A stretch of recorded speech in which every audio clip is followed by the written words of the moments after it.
All right, welcome back to Doomer Optimism. It's Tornado Nate hosting another ag-centric podcast. We just got fresh off of talking during Beef Week about some of the challenges right now specific to the beef industry. We're going to zoom out a little bit now and talk about maybe some ag generally, but specifically as well talk about some issues in packing for small to mid-size meat packing. We have someone with us, Jason Mauck, who has some experience with that, and we'll dive into that as well as many other things because Jason has a rich and interesting ag background that I'd love to unpack a little bit today. That should get us started. Jason, thank you for being here.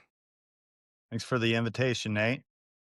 I initially reached out because you've shared that you have had you had experience with Munsee Meats. You bought a facility and went to start that, and you did it for a couple years. I think when I first talked to you, I talked to you and Zach, and you were in the middle of doing that at the time, and I remember you talking about Munsee Meats and using freezer for people, like a locker for people to go be able to pick up orders and things like that. And was really kind of fascinated by the whole thing.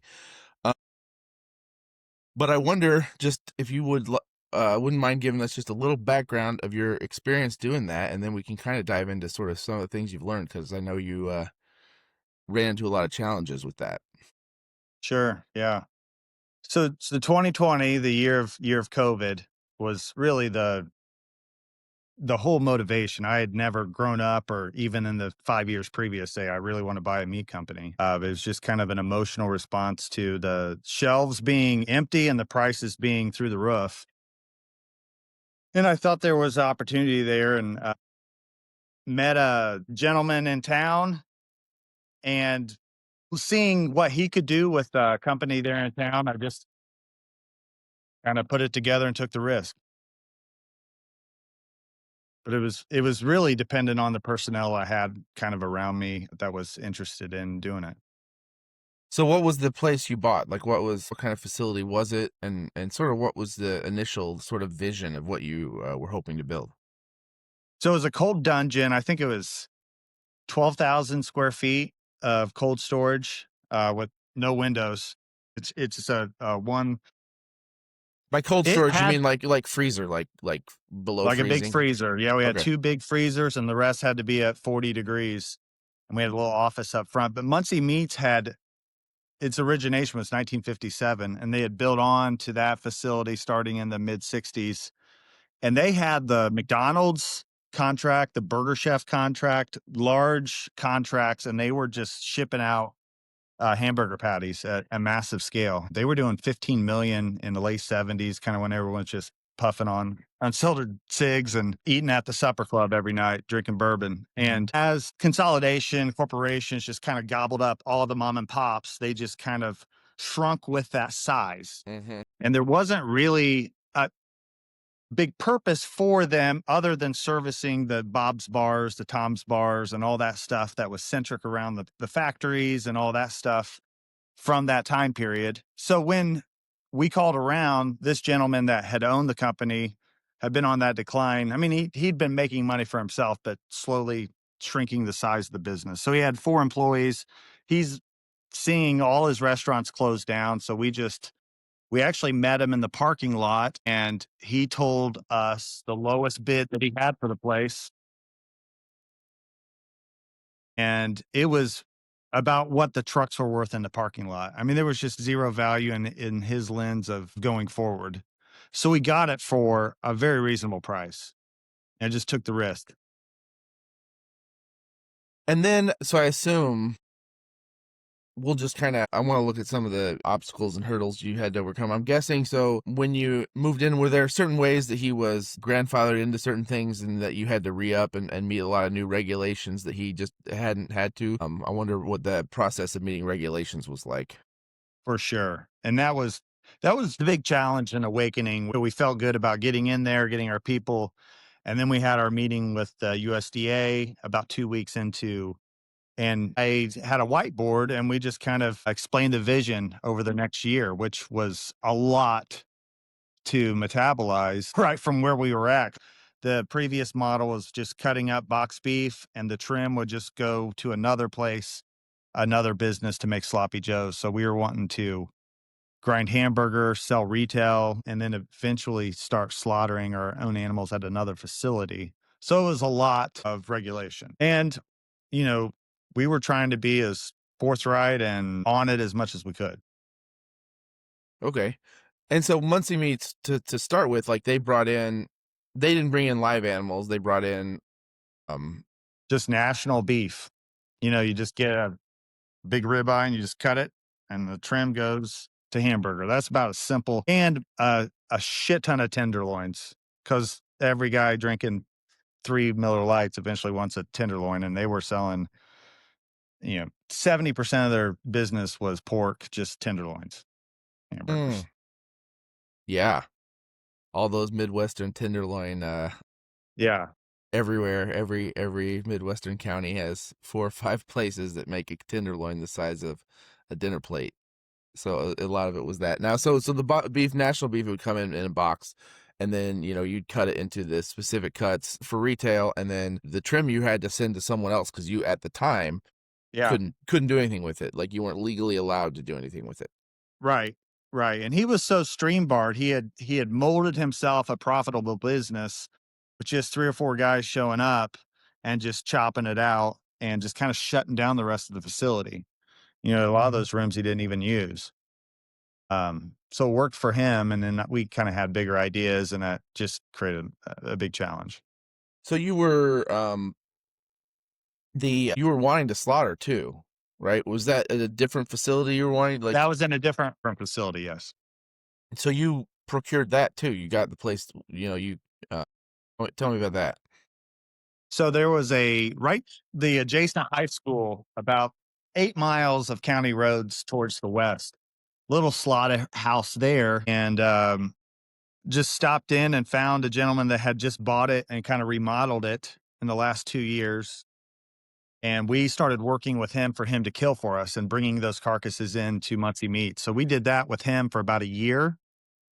And then he wanted to sell to us. And then he was already certified USDA. It was just, again, just like at Munsee Meats, it was a change of ownership and a completely different lens of what you had to do what you wanted to do with it. So he was federally inspected. He was right before he sold. That was kind of the inherited value that we really felt like he created. He used our flows to get the scale to invest in it and kind of see that pencil out the long-term benefits of making those changes and going USDA. Yeah, we were at that time we were partnered with another. We were procuring our cattle from Biotown, so we were kind of all working together to make a flow of 40 to 50 head of cattle through our distribution chain at that time. Okay, and then so he federally inspected, and then you bought that Bought. plant, and then at that point you had to kind of redo that process, or you were able to inherit that sort of federal We inspection. couldn't get it in, and by the time that we actually purchased it, he had started going through turmoil at Munsee Meat. So we basically had 2.5 years of sunshine and roses, if you will, from the public perception. We were growing, we were getting all these places. And in the last 8 months to a year, everything was falling into place, but the building was burning. Mm, That's the most easiest 10,000 feet way to explain it. So by the time we actually got in there, we still couldn't get what we wanted. So that was what was killing us for all of us. Now, the guy that sold it to us, he had his money and he was off. He mhm, he made margin on the deal. And that was kind of the greater story of it. I was really trying to solve the riddle to create the infrastructure, which took basically like bloodshed on the front lines. And we were creating value for tons of people we were working with. But mhm, it was just getting to facilitate all these flows to make it all work. mhm. And so let's talk about specifically what some of the challenges were. I know meeting regulations was a huge challenge. Tell me, just summarize that for me, just the challenge of trying to meet regs. So initially, one of our first objectives was to grind hamburger. And again, we had that meeting 2 weeks. We thought we could get, in the next 2 weeks, be able to to grind hamburger because we kind of moved in and got going in August, and restaurants started coming back online, and they really started coming back online after Christmas. And by then, our sales probably quadrupled every 2 months. I mean, because it really went down from where it was. We went from 15,000 a week to $750,000 2 years later. But, back in there, we're just increasing sales week after week. And we wanted to get away from selling that trim for 69 cents a pound. At low volumes, it worked for him. And as sales work, it was too much for them. So we had too much that we could even discount. And we had wanted to grind hamburger a half a year ago. And that went on for a year. So in this time frame, we're throwing more and more hamburger filet trim, ribeye trim, like premium chuck, good shit that we could get $5 in the marketplace, $4, 3.5 at scale through these distribution channels. And we're just feeding maggots. And that's what was just grinding your gears. We actually found the loophole to grind hamburger first. This is after a year of bloodshed of doing this shit, of getting the carcasses in there, because at that point they could originate from when that cattle was executed or euthanized or whatever word you got to use there. They knew where that came from. The whole precedent that we were trying to set with box beef grinding into hamburger, random box beef from National and all this stuff, it had never tried to be solved. So they had no precedent. So it just kind of went to the higher levels and it just never went anywhere. It was like pissing in the ocean, if you will. So we just sat there kind of in pigeonholed in nowhere land, just hemorrhaging cash.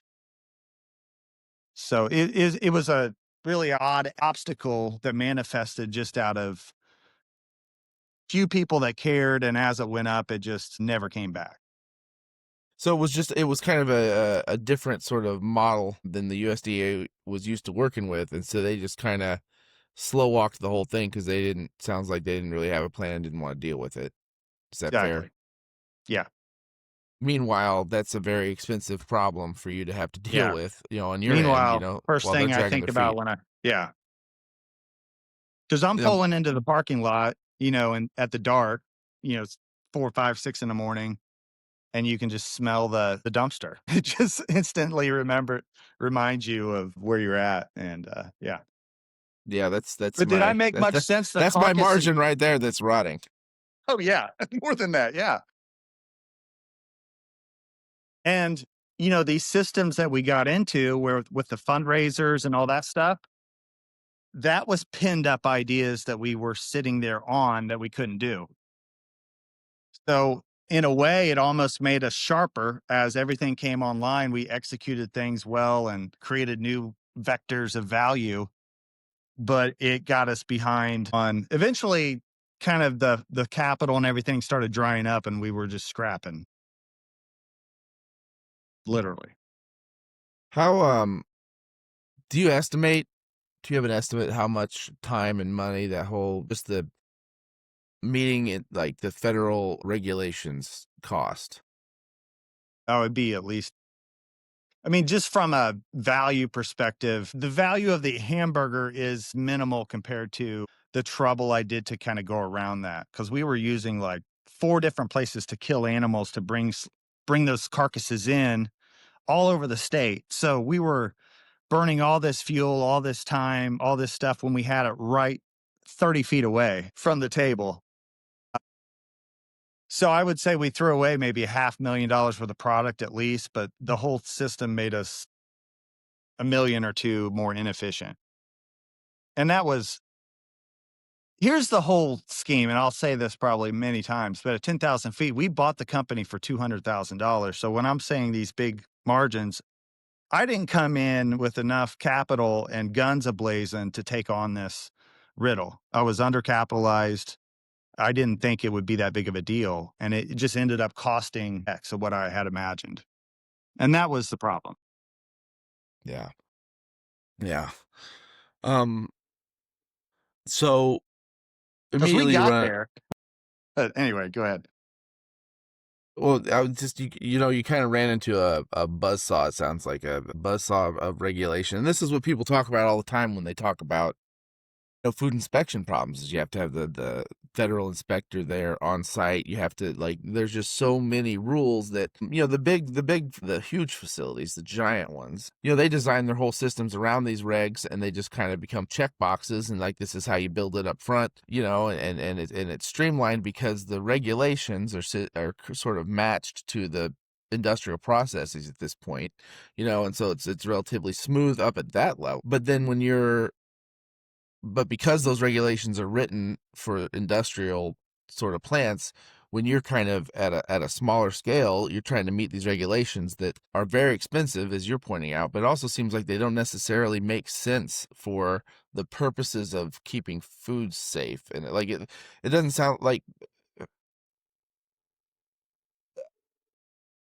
did those hoops that you had to jump through, in your view, all those things, were they helpful in creating safer food? Because that's the whole point, right? It's supposed to make safer food. In your experience and your observation, is that how they functioned? Yeah, I mean, I think 90% of it is safety. This is kind of like a blackmail situation, like any psyop we're dealing with right now is like, how dare you question the safety of people? Like 5 people died of wisteria or whatever. They would, you know, and we understood that. The problem was just the diligence that we were seeing on the other side. I mean, those Mhm. regulations were needed, but we would do that in day 5. It's just the whole problem with this whole thing, our inspector was a raging alcoholic and he wouldn't show up for 2 weeks or a month at a time. And we just couldn't get the next guy. We just couldn't get in front of people or them to do anything. So it wasn't a safety thing. It was just, it was like bumper bowling. I don't know how to explain it. I couldn't just go grab what I wanted to do ever. Mhm. We did whatever they wanted. We had the capital waiting. We were just losing it through red blood week after week after week. We wanted to make them happy. We were doing it. That was the frustration, and you can get in this spiral of conversation, but yeah, Yeah, that we sounds were starting from zero, and that was the challenge for them.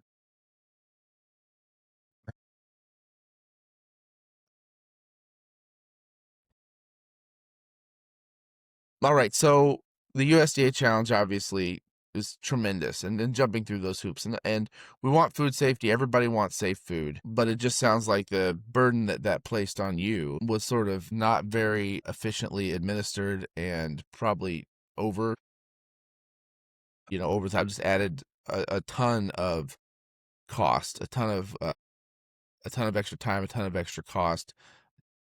I don't want to lead you too much, I guess, but it sounds like if the goal is safe food, it was certainly overkill. Yeah, yeah.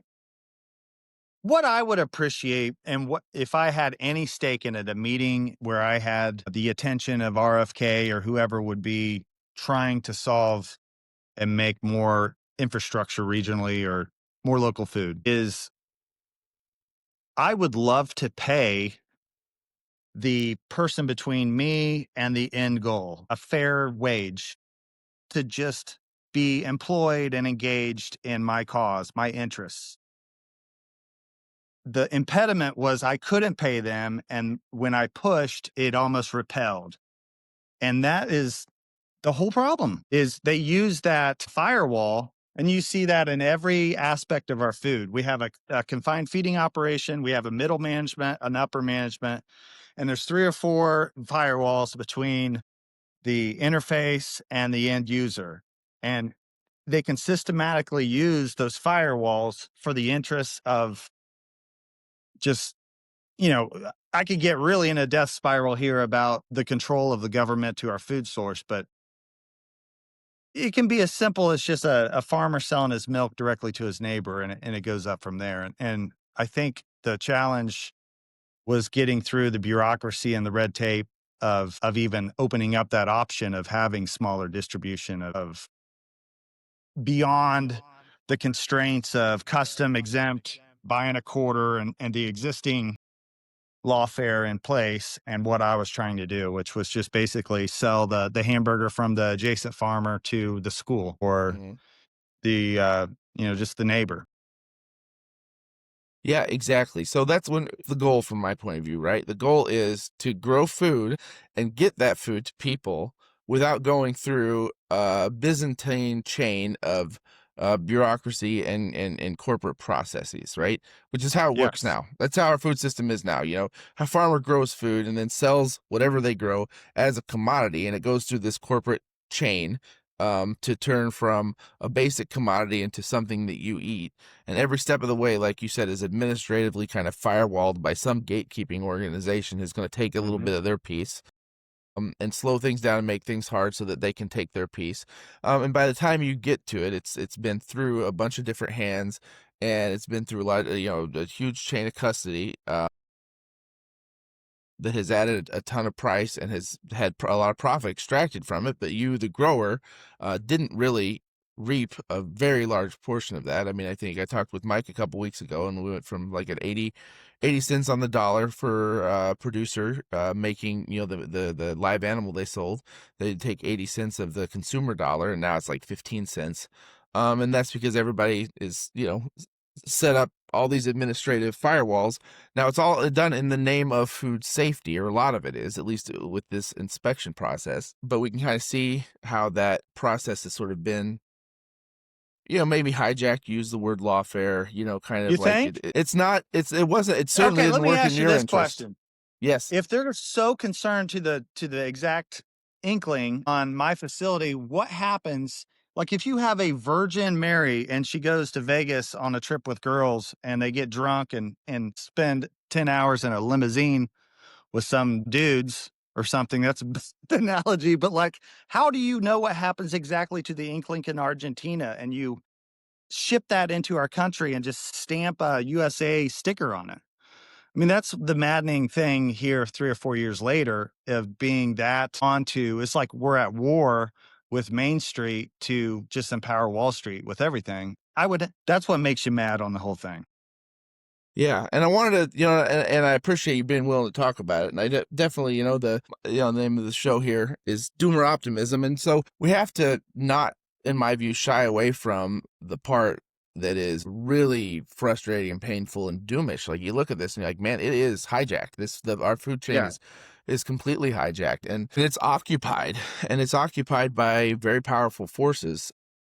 And the other Eh, tangent is the constraint, the reason why DG became so rich is gas went to $4 or $5, and we had so much poverty in rural America that they could leverage the fact that it cost $30 to go to Walmart, $40 before they even got the first ounce of food. So that just constrains and brings that atmosphere down.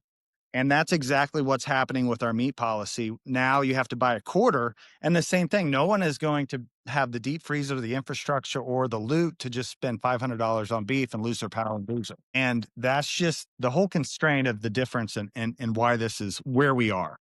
Yeah, well, and that's a good point too, because if you are going to direct market animals, you're going to try to skip that whole chain. Basically, the easiest way to do that is you do these custom exempt things where you sell the live animal to your customers, and then you bring the animal in, and then the customer owns it. They do the cut sheet, they pick up from the processor, they pay the processor, you don't. So you're kind of skipping that does allow you around this, but as you mentioned, your customers, then you're choosing from a pool of people who have the capacity of, like, they're buying it, at least 100 pounds at a time at least.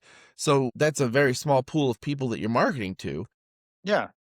It sort of like really limits and if you want to sell it by the cut, then you're dealing with this. Like then you are just dealing directly with this bureaucracy, and you're adding a ton of cost. You have to find somebody who you can work with. It just puts this big roadblock right in the middle of trying to set up any direct market operation, which can be done. People do it. I'm not saying it's impossible, Mhm. but I am saying it is much harder than it needs to be. Yeah. And I mean, 90% of the people that have affluent or the enough money to A, give a shit and B, fulfill, high quality beef is getting their grocery pickup at Whole Foods. So, this process, it requires so much effort out of both parties to ever happen. And Hmm. by then, someone can just walk in and get the bacon wrap filet and never have to deal with the brain and all the other stuff that we're trying to derive value from. Right, right, because It's a tough riddle. it's way tougher than than it ought to be for sure. And so that was one. So the administrative bureaucratic challenge is a huge one. It sounds like the marketing was something that was not particularly challenging. I know that when I talked to Mike a few weeks ago, he was saying that there was some challenging for smaller processors too, because Cisco, things like that, made it so the wholesale market was pretty tough to break into. And I don't know. It sounds like maybe you had a less difficult time on the marketing side of things. Is that right? Well, we were the only cut shop trying to do what we were that wasn't directly affiliated with those larger businesses. So, if we, with all our USDA, with all this pain in the ass that we were doing, that opened up a market that didn't have very many competitors in value added, portion control, distribution.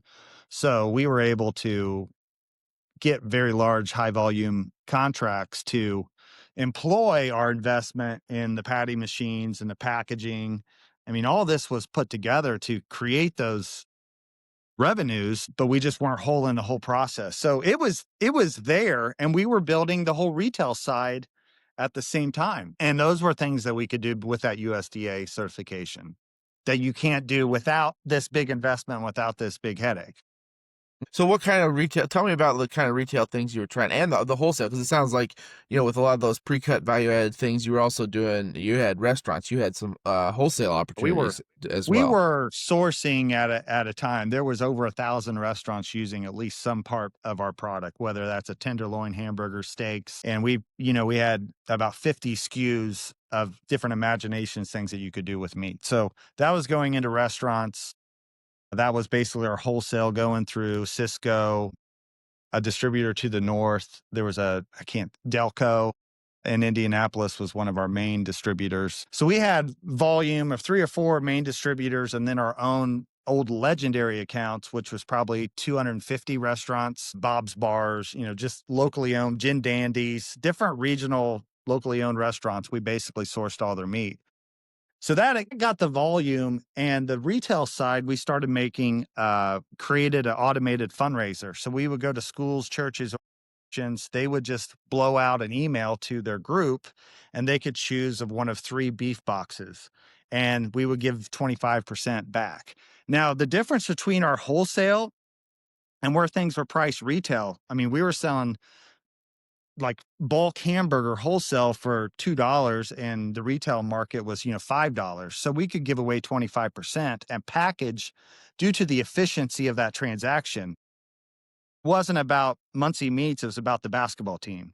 So if they went out an email and 120 people got it, 50 people would pay $100, and when we would show up, sell $5,000 for the product and capture that margin retail, and then give them a check back, and then organically they would share on Facebook, and it was an organic impression. I mean, it was a juggernaut machine, but we just kind of only had 8 or 10 months of that as everything kind of caught up. So we had all those vectors going. And eventually, in the end, we were able to grind hamburger, box beef, and carcass and hit all these channels. So that's on the retail side. And then we had the kiosk that you mentioned off the get go. And that wasn't a large part of our business, but it gave us a way to sell automatically without another storefront. Our facility was downtown, it wasn't around much money, and it was, 5 or 10 minutes out of people's way. So we put this right outside the nicest grocery store,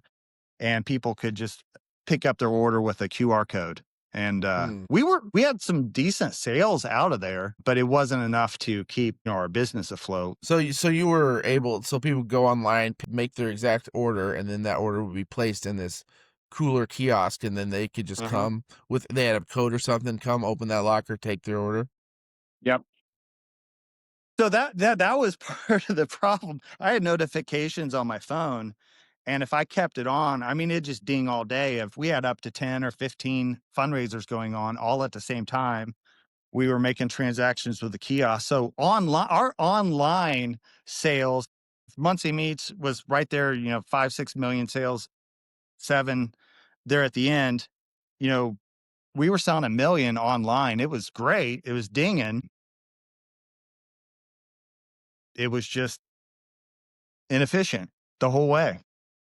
Mhm. So you could argue our pricing should have been higher, but you just can't make up for spending 1 million on the facility, being inefficient at the get go. And we also had a kind of a fraud that worked in our organization that had a couple people kind of behind on things, and it kind of blew up in our face as well. I just couldn't take Yes. that on. Right. So I was going to ask about pricing, because it sounds like, if you were selling through Cisco and stuff, you must have been able to, or you must have been keeping your prices pretty low. And I was wondering if you felt like that being able to compete on price there was something that was, it certainly helped you sell a lot. But I wonder just your thoughts on pricing and trying to compete with the price that the wholesalers, the big wholesalers are using. Yeah, it was difficult. Probably our most inefficient, besides the regulation, was keeping up with rapid inflation through that time period. So we had a lot of pass through, like mushrooms and fries, sold a shit ton of fries, and the price was going up maybe a dime or 25 cents over the course of a month, or maybe $1. And keeping our systems tight was a challenge. We didn't really have the technology and diligence there. But Hmm. yeah, So what I admire about what you've shared, it's just, you saw something. We have this, we talk a lot. I talk a lot about the food system, about the problems with the food systems. You saw a problem and you're like, let's dive in and just do it. Let's try to do it. Now, it does sound again like you hit a buzzsaw, but I hope that we can all. That's why I appreciate you talking about it. Learn kind of from that, and I know that that's sort of it this bottleneck. It's a bottleneck that we're at right now, and yeah. I think there's a lot of people like, hey, we just need to build parallel systems, and I'm like, great, that's great, but also there's a real impediment to that.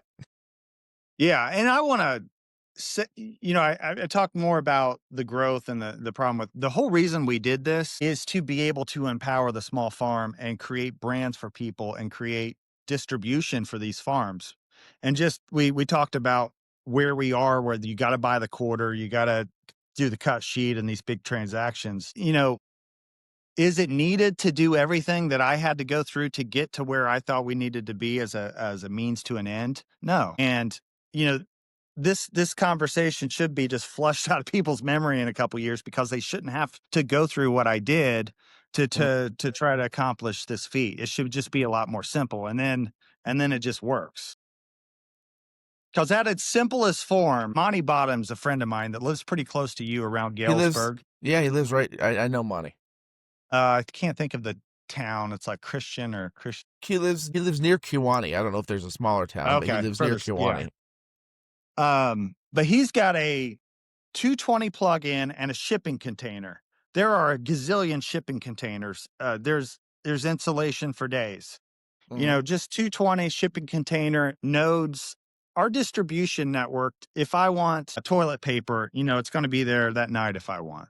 It's all there. Hmm. I mean, that's all that has to happen is the simplest module and distribution.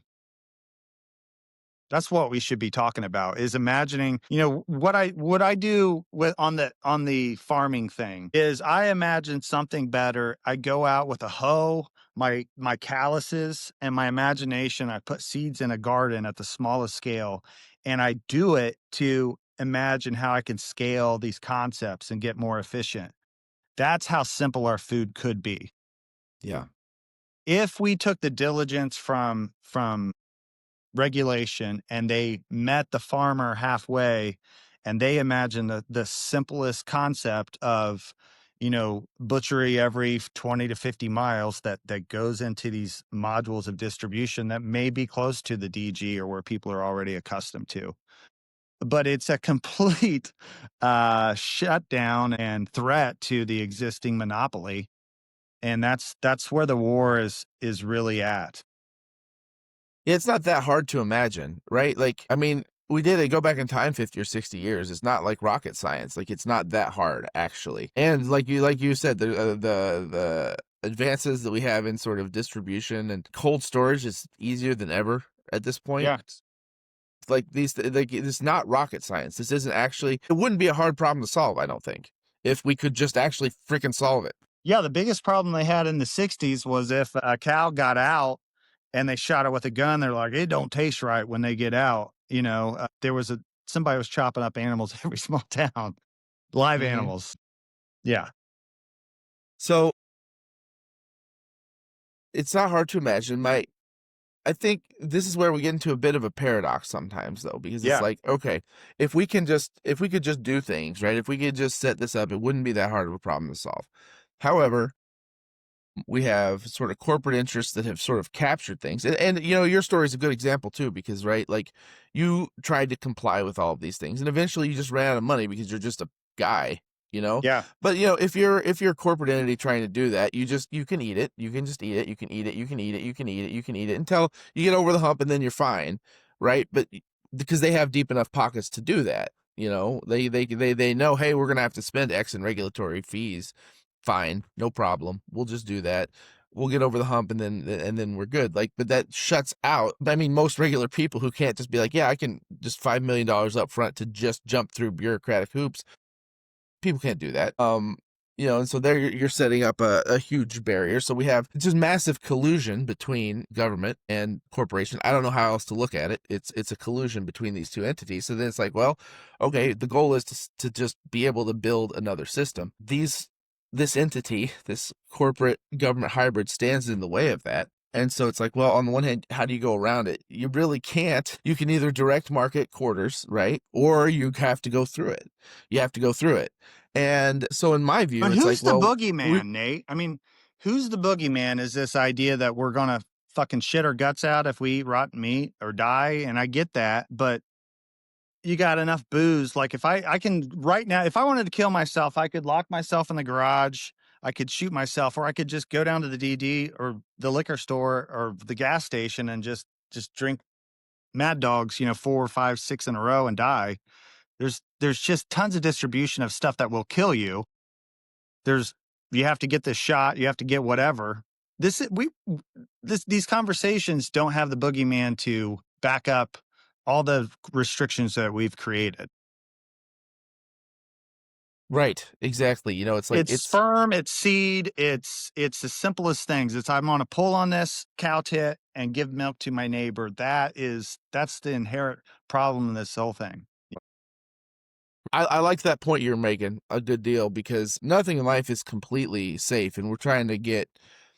It's like what there is a cost benefit analysis that needs to happen here. It's like we can create these food safety layers of bureaucracy with the point of like, hey, we're gonna get scrub a tiny little amount of bacteria out of this entire system, but like what do you create by doing that? Like you create also probably a lot of other unsafe systems. We talked to Mike. He made a really good point about this, is that, in order to comply with the needs of the corporations, you end up creating like box beef as opposed to hanging beef, which is actually less safe to begin with. And then you end up with a food system. I mean, if we really extrapolate it all the way out, you end up with a food system that's making people sick because they're not actually eating food.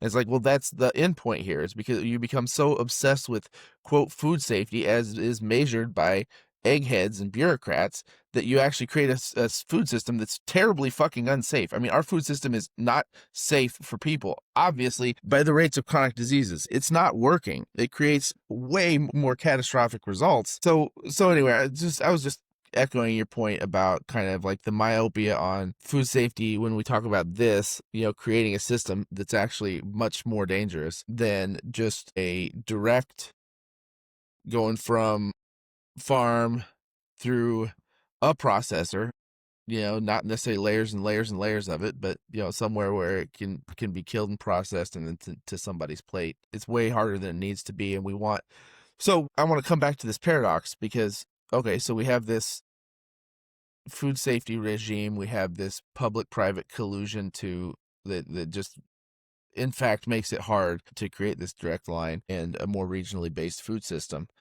And so then my mind goes to, well, obviously this needs to be reformed. Well, how do you reform it? And then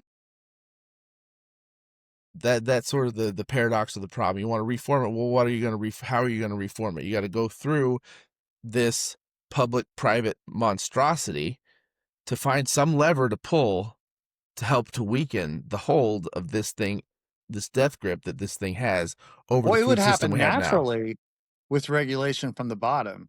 You can employ the technology that every other industry is employing right now to get distribution down to the porch level. And it's as simple as that. And they would, Yes. So how do we get them out of the way is the question, right? How do we get the USDA corporate hydra out of the way to let us just well, do it?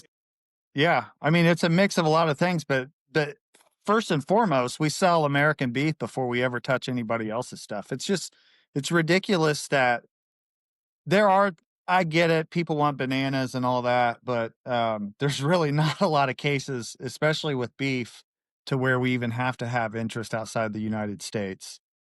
So it starts there, and then it just gets down to employing the tools and distribution to just have, you know, in our wake, there's a really high quality meat company, just a county away that I had some animals processed and they did an amazing job with bacon and they can do anything that we did. It's just a Hmm. matter of getting that down to a small transactional level and not have to buy a quarter and Right. just employ all these things, like I said, that everyone else is doing. And then naturally, then it just becomes down to not what you have to purchase because it's at Walmart or Whole Foods, but what you want to purchase. Because in our conversation earlier, it's become so much easier and cost effective for people to just get it in grocery pickup. They have to do all these hurdles on both sides and inherently probably pay more and definitely have a lot more waste that they're just metabolizing to make that transaction when it all could be a lot easier. And people would choose that if it was just about choice and not cost and hurdles and convenience. Yeah. Yeah, it's just so much harder than it needs to be. There really needs to be reform, and there's just no. I don't think there's any way around it. As unpleasant as that reality is, we need. And that has a significant grip hold on what we're doing on the landscape. I mean, that's how you tie in There why we I go. did this Yep. is I would graze cattle after all of our corn and have a cover crop out there and do all these initiatives that we want to do for our soil and water if that was present. But now, like our pigs in 1999, it was just the holocaust of independently owned pork, which was the most efficient way to value add corn. Mm. And hogs production has the most exponentials and best math 3 months, 3 weeks, 3 days, and you get 15 pigs. So you do that 2 or 3 times a year. It's amazing.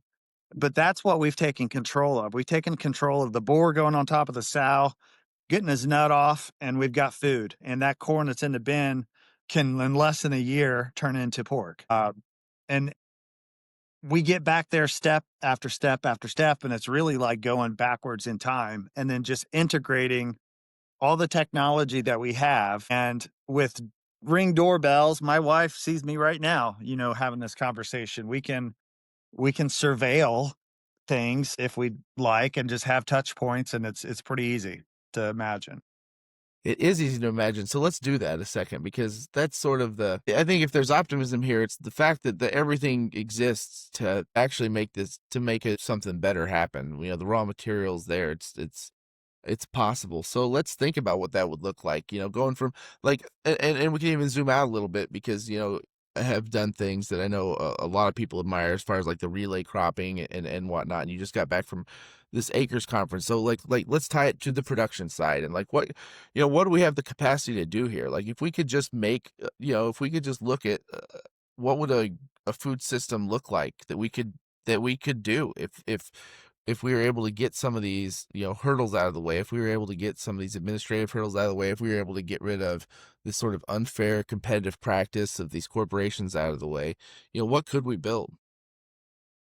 I mean, first, everybody could just have a chicken on their porch and it just have some eggs, in the morning. But going above and beyond that,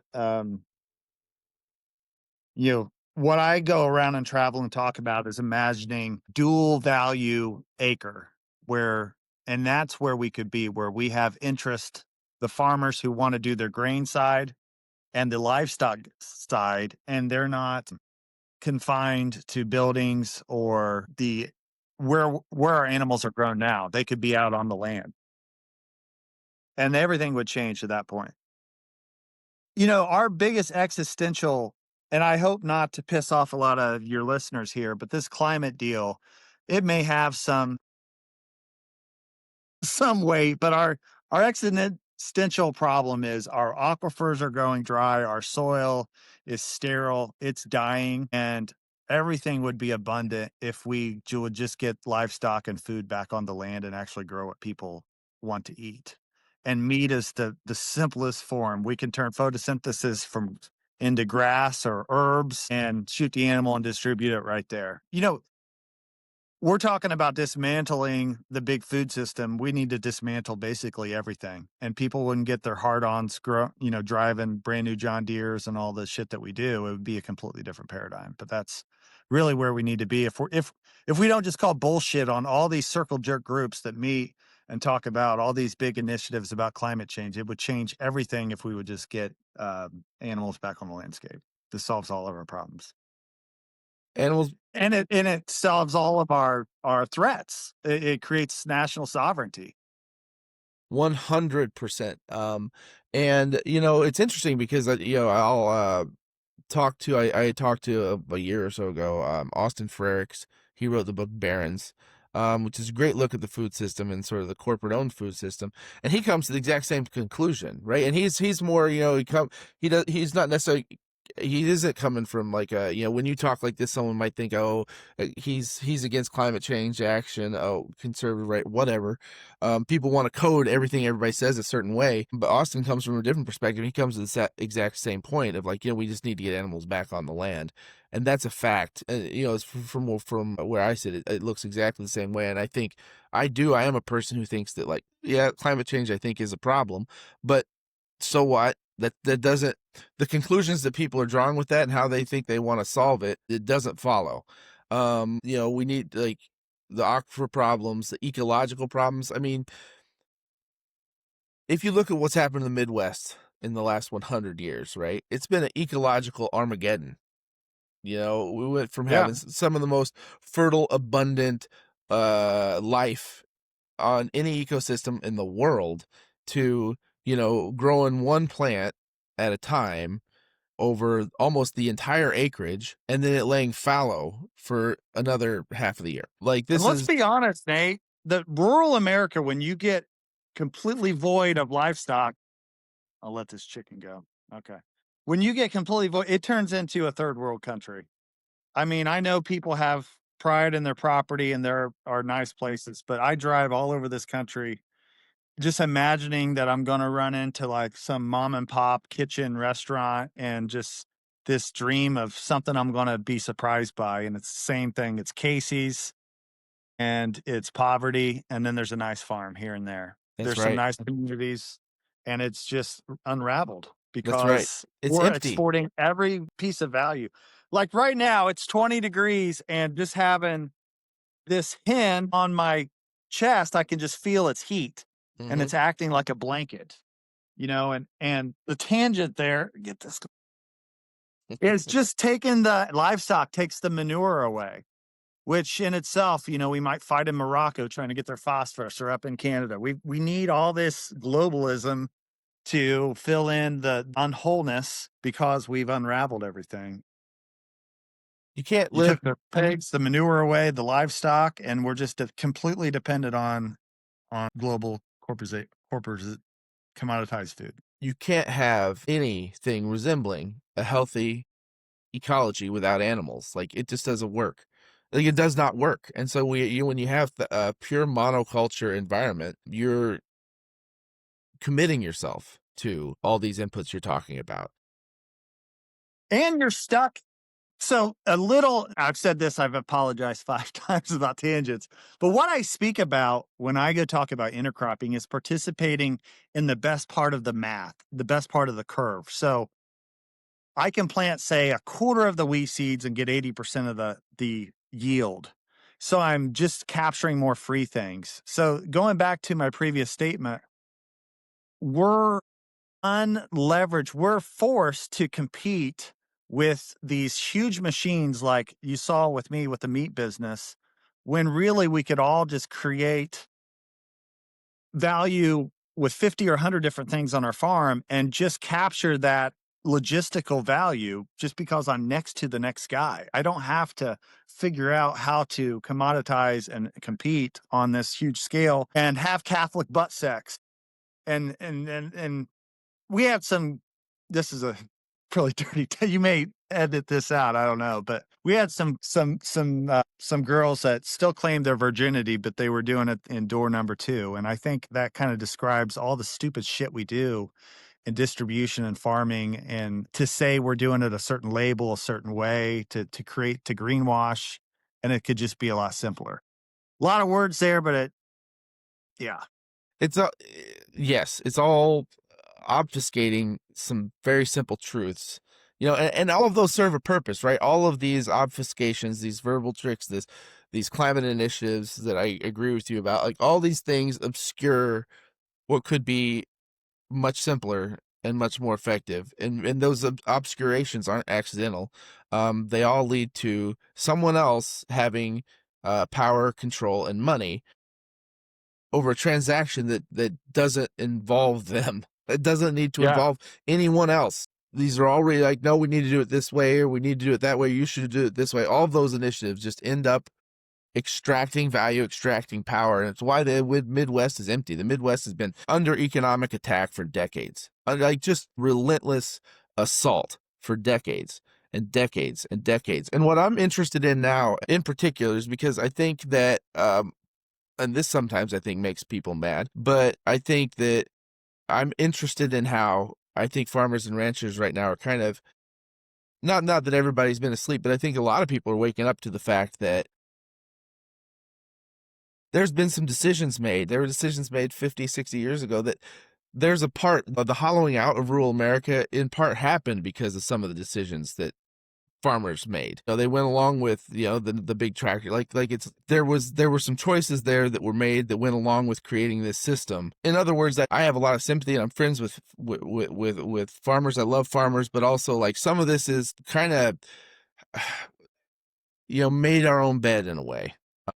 You're exactly right. And it's just every year we've changed a little bit. But my grandpa, when he moved here, he could grow a corn crop and he would capture over 50% margin on that crop.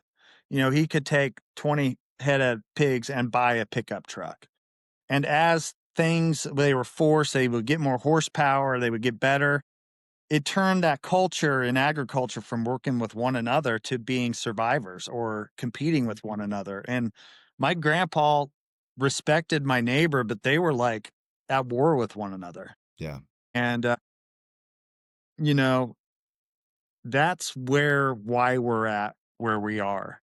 You can't win that. You And can't win that way. it's Not twofold. as a community, you can't win that way. Yeah. And it's almost like the, the big awakening for me is there's an idea of being an environmentalist, and then the visual of a 600-acre solar project that is gated off, not allowing the deer and the wildlife to walk through there. That is an environmental answer. It's just forcing us to make these choices year after year, and it's like, am I really? It just decouples like what I want from what we're actually doing, and it's just because regulation and stuff has just got us here. Yeah. Um, and I don't think, and this is again where it gets tricky, because I don't think regulation is going to get us out of here, but I do think we need reform. So we do need to be able to get some of this out of the way. And that is going to ironically require us to work with elected officials to change rules so that we can get some of this stuff out of the way.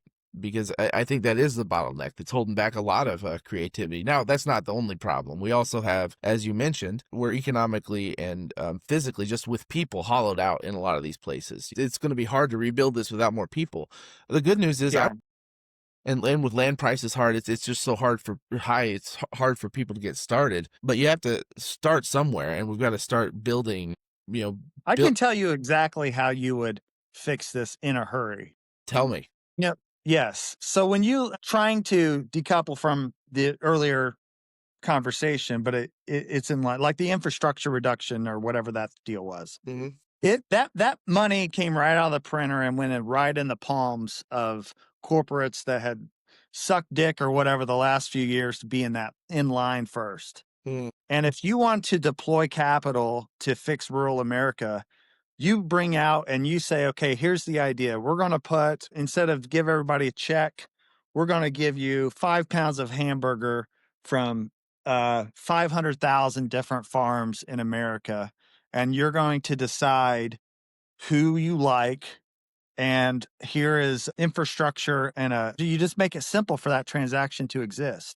Mm-hmm. And you give people the choice. And if you would deploy the amount of energy that we figure out how to spend 10 times as more money into a small program to just open up lines of communication and lines of transaction, then people would over and over choose the local guy over the corporation that imported it from a different continent. So that's what has to happen. And that's ripping the Band-Aid off. It will never happen. We can sit here and dream on a porch, but that's basically all that needs to take place. Mm-hmm. Well, Is that a little strong? But no. The only part I object to is the "it'll never happen" part, because I think, right, yeah, I think, I don't know how exactly, but I think if we continue to build capacity, build these systems, and do advocate for, I'm a person that thinks that there can be, a deployment of resources that's helpful. I use the NRCS program, one of the very same programs that Trump just announced funding for, the EQIP Environmental Quality Incentives Program, that helped me build fence and waterers to increase my capacity to do rotational grazing. To me, that's a great use of funds because it increases our capacity for local food production. I mean, it's a one-time thing. I'm not going to be getting, checks every year to be dependent on. It's a one-time thing, and it just basically ups my capacity to be able to do this. I mean, then it's my responsibility to maintain those and then replace those eventually, things like that. But it increases the capacity, and that, to me, that's what could be done instead of a whole system that's, I don't know, 100 times more money actually is what we spend to continue to limp broken systems along, create this dependency on limping these systems forward, the direct payments, the crop insurance, all this stuff. It doesn't have any capacity built inside of that for change. There's no capacity to change with that. It's only like, keep doing what the government's paying you to do. yeah, exactly. So I think we can, I think we can utilize some of these smaller programs, and I think we can keep building. I think we can keep getting people involved. And one thing I was going to add, if you follow Adam Lash, Yeah, I do. I'm going to talk to him. him. I'm going to interview him one of these days. He and I have talked about it. Yeah, but when you look at our demographics and then you overlay the energy needed to rebuild and change agriculture, that's going to flip the participants to the younger generation, and it's going to eventually happen regardless. I mean, a lot of people are leaving the farm in the next 5 or 10 years just because of age. Well, So I think it's going to be needed a lot more and more. There's two futures, I think. One future is increased consolidation. The combines keep getting bigger. The corporations finally succeed in kind of like completely capturing the cattle business. The land is corporately controlled, and it's all farmed by employees and giant machines, and that's it, right? Like that's one future. That's the future that we're aiming for. That's the future that has been trying to be created for the last 50 or 60 years. That's the end point. Is there's not basically independent farmers anymore at all, and you have employees over the landscape, and there's nothing else. I think obviously that's a repugnant scenario to me, and I think there's actual ways that prevent that from coming to fruition. I think that that system might hopefully collapse under its own weight. And I think we might be getting to the point where that system's just going to, like I said, collapse under its own weight. Like it can't actually sustain itself. But that is the vision. That's where we're going. There's just no question about it. That's exactly where we're going. We don't need people in rural America. We need machines and maybe dirt cheap, immigrant labor perhaps, but that's it. If that collapses, or if we don't go that way, well then okay, we need to go back to the drawing board and figure out how to feed ourselves. And the best model to do that is just how we used to do it: diversified farms. The saying that we completely forgot in agriculture: don't put all your eggs in one basket. Smaller agriculture, more people. I was looking at this too because I think I love with relay cropping what you do about I can use 40% of the seed and get 80% of the yield. I don't remember what the number you said exactly was, but it's thinking about the land in layers, not in terms of like one crop. And if you look at it, it's so if you look at how many calories an acre of corn produces, right? Which I think that's the math. You just look at, here's the calories you get in corn, and you can't beat that with any other crop. Well, no, probably not with any other single crop with minimal labor input. You probably can't beat that. But if you open up and you start thinking, well, it doesn't have to be the only crop. And it doesn't have to be, like you can, I was comparing it to chestnuts. Well, you grow chestnuts per acre won't produce as much as corn will per acre, but then you have rows in between the chestnuts that you can graze, or you can make hay, you can plant other tree crops. Like there's just so many layers you can add. But if you have a big portion of your liability covered with the chestnuts, then that gives you more freedom to have 10 sows out there and having, pork clean up the chestnuts that you can't market. It goes directly from a chestnut into the protein of pork. And the value in layers is taking out pressure but looking at the attributes of a cash crop or an animal, and looking at all the attributes and finding those ancillary values, and those cascade and help one another out in its systems. And that's just what gets completely okay. Hopefully my dog won't execute the chicken here or live TV. He gets a little jealous. I'll protect her. But that's that's what I was getting to with the relays. You can participate in that math when you have multiple entities contributing to your bottom line. Yep. The warmth of the chicken in a way is like a jacket. The canopy of wheat is my weed control for the soybeans. If I had intergrazing, the corn, our research has found we can get about 90% of the yield on corn on 35 to 40% of the acre because we encourage photosynthetic capacity or verticality, which is a dorky way of a plant will produce more on the edge.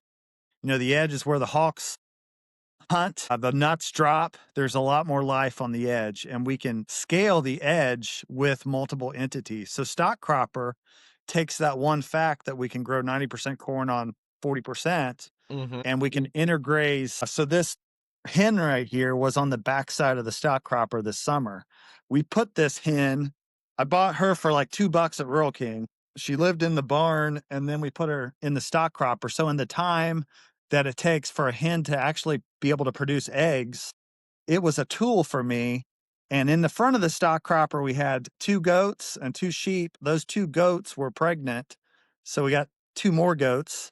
In the middle, we got 3 pigs fat. And in the back, we had 40 hens that are now, well, some of them moved on, but some of them are laying eggs.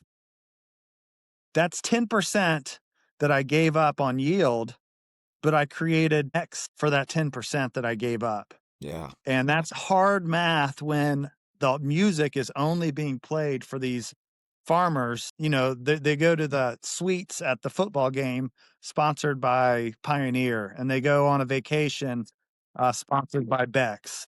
And they just keep these farmers a cog in their wheel when they could actually engage Mother Nature and design and get so much more out of the acre and not need them. The sky is the limit with this stuff too. I mean, it's just like we're starting from such a low baseline. There's so much room to improve. The sky's the limit. If we could unleash this sort of creativity over the landscape, get more people back into rural places on the land. I mean, there's no limit. but we're occupied. I mean, I just that I mean, I don't know how else to say it. I mean, I feel like the Midwest is occupied, and if we could break those shackles, the sky's the limit to what we could do. Yeah, I agree. And there's a lot of people doing it. That's if I could wrap everything up with a thought, like everybody is doing everything that we would need to do. It would just take a collaboration of people sharing on that vision and adding layers to it. Absolutely, because there are people out there doing interesting things. Like I'm just like dipping my toe in. I mean, I'm 8 years into it, so I mean, I've learned a thing or two, but like nothing like what like there's some people out there who are real inspirations, and I think that that's super important because you're starting to see what can happen. Like this isn't just imaginary. This isn't like, And oh, the other layer, it's one thing to have food on the table and good food and for us to get health, but how much happier are you um, with fulfillment and just how much healthier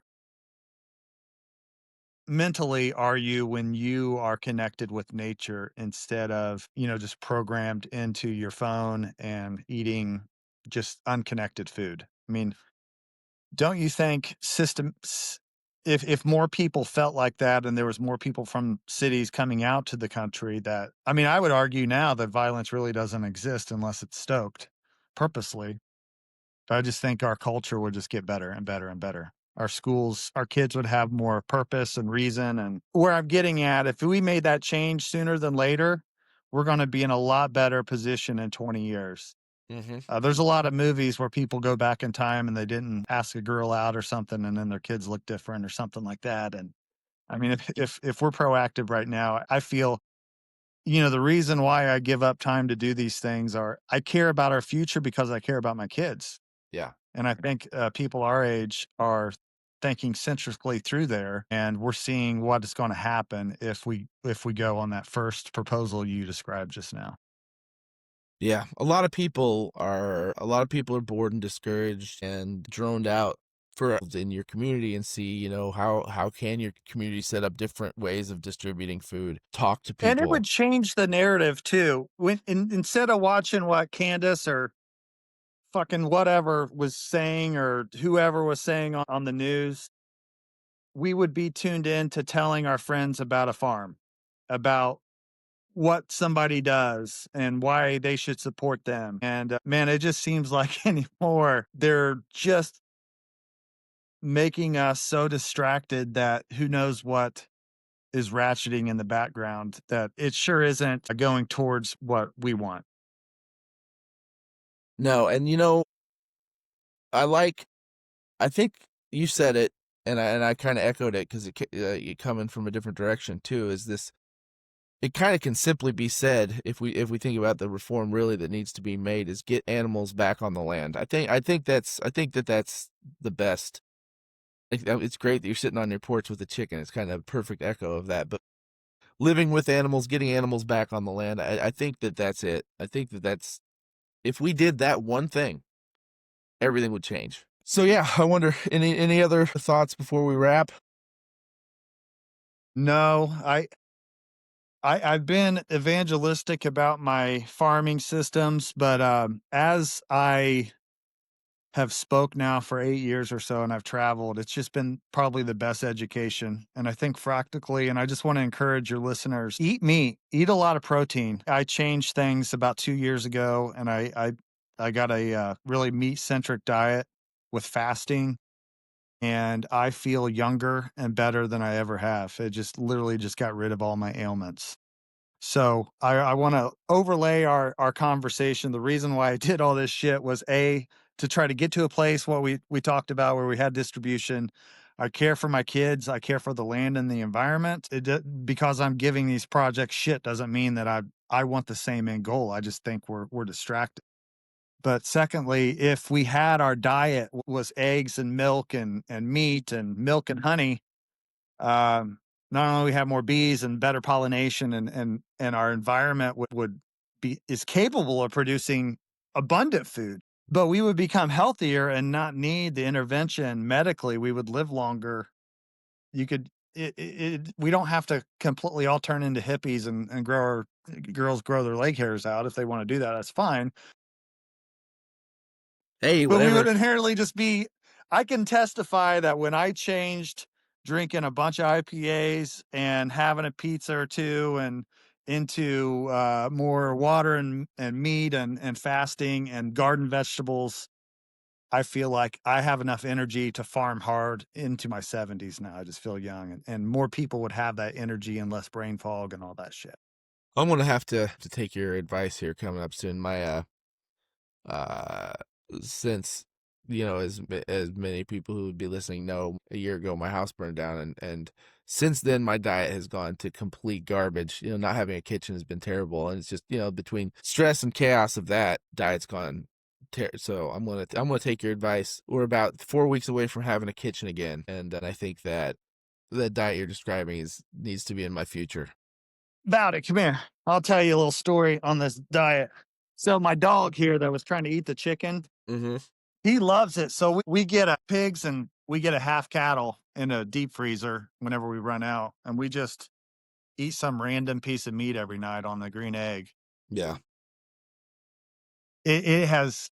I had the meat company, but I wasn't as curious then on getting through the carcass. I don't know. It's been fun, but that's what I would encourage you to do is eat a bunch of beef because allows you to fast. And I don't want to get off on too long of a tangent, but when you look at autophagy in your body, when your body's not digesting all that glucose and carbs and can go in, it'll fix, if your back hurts, it'll fix your ankle, it'll eat cancer cells.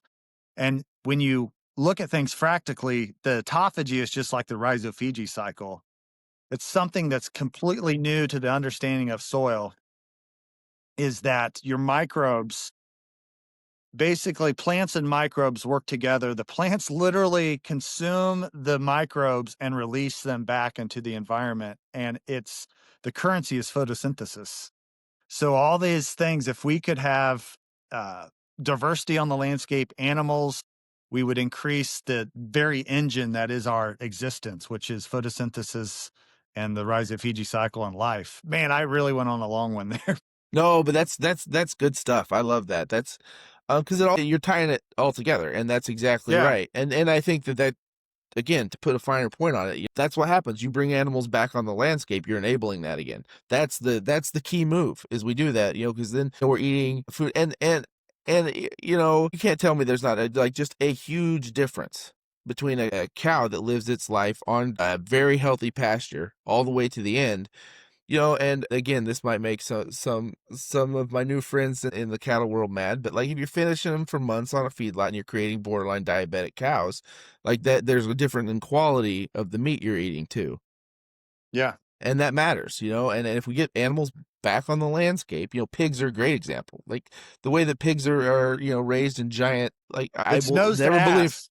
Yeah. I will never believe that pork is as healthy as if you have an animal rooting around in the dirt, eating, finding nuts, eating. I mean, obviously they're going to eat grain and beans, and that's fine. I'm not saying they can't be, they have to be fed that way to a degree. But if they're kept in a box and only fed that, you just can't convince me that that's going to be as healthy as an animal that is at least able to root and move. Yeah. And the And whole impediment here, the reason why we do all this is just control. Like if distribution was there, you wouldn't need the capital investment to abide by the rules to produce livestock. I mean, 99% of the participants in pork are just growing for a big corporate entity. Exactly. It does. Control is the thing. And so the way you break control is we get animals back on the landscape. That's the thing. I'm repeating it because that to me is like a slogan now that we can operate from. Get animals back on the land. You want to revitalize the Midwest, you want to become healthier, you want to fix our food system, get animals back on the land. That's it. Yeah. Well, Jason, thank you very much for taking the time, and I appreciate going into. I know it was a really difficult chapter, but I'm glad that we were able to talk about your experience with the processing, because it illustrates there are things sitting in the way that we have to deal with, right? Like you shouldn't have to be, capitalized like a giant corporate entity to get a business like this started. Like it should succeed and fail on its merits, not on whether or not it was compliant enough with regulators that were, it sounds like, asleep at the wheel or drunk. So though there's real impediments standing in the way, there are these layers of bureaucracy, these layers of corporate control standing in the way. But if we can build around those and go through those, the sky's the limit on what we could achieve here. Yeah. And your listeners, I encourage them, if you're in the middle of trying to do something, then feel free to message me, and I'll help in any way that I can. I think the fundraising aspect could be a big way for small processors to make those connections with potential customers. I saw really great things happen with that because 90% of marketing is is an excuse to put your product in people's hands, and that when you can follow up with and ask, how did you like it, more than just being on the front half of not having that transaction, of just this hamster wheel of asking, puts you in a lot better position. And I liked how that worked. So anybody doing something, I'd love to take some of these concepts and have them live on or else. I mean, that's the whole reason why I travel, is to encourage people, and we'll learn together, and we'll get there. The more people that pull the rope. Nice. Nice. Well, Jason, thank you very much. Appreciate the conversation, and I'm sure I'll enjoy interacting with you about stuff like this in the future. Thanks. Cool. Thank you. We'll see you.